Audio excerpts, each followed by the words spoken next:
औरत ऐं मर्द मां सेक्स जी वधीक ज़रूरत कंहिंखे पवे थी? ॿिन्ही मां सेक्स में वधीक लज़त केरु हासिलु कंदो आहे? ऐं उन खां अलावा असां वटि हिकिड़ो आम सुवालु हूंदो आहे त औरत खे मर्द जी भेट में 40 भेरा सेक्स जी वधीक ज़रूरत हूंदी आहे। छा ईअं आहे? अचो त इन ॻाल्हि खे गहराईअ सां ॾिसूं। दोस्तो, मर्दनि में टेस्टोस्टेरोन नाले हार्मोन सेक्स ड्राइव जिन्सानी ख़्वाहिश खे वधाईंदो आहे।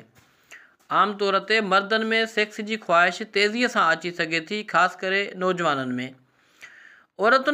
औरतुनि में बि सेक्स जी ख़्वाहिश हूंदी आहे, पर उहा जज़्बाती लॻा, एतमाद ऐं माहौल ते वधीक भाड़ींदी आहे।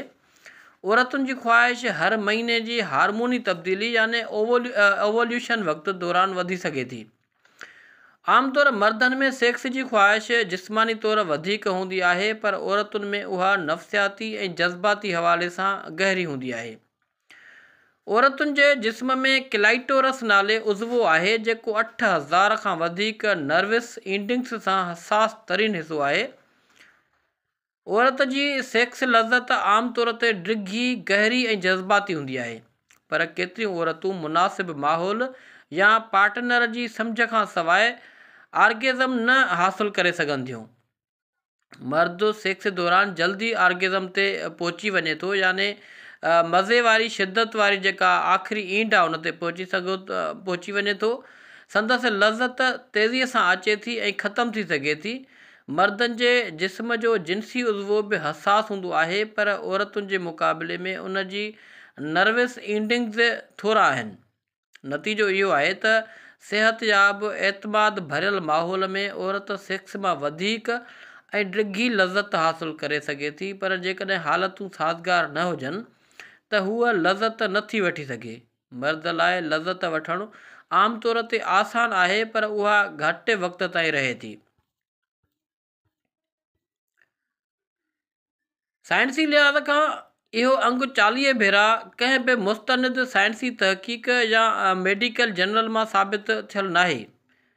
हीअ ॻाल्हि घणो करे लोक अक़ीदे, अफ़वाहनि या कुझु मख़सूस मज़हबी अदबी हवालनि मां आई आहे, जेके मुबालगे सां ॻाल्हियुनि था।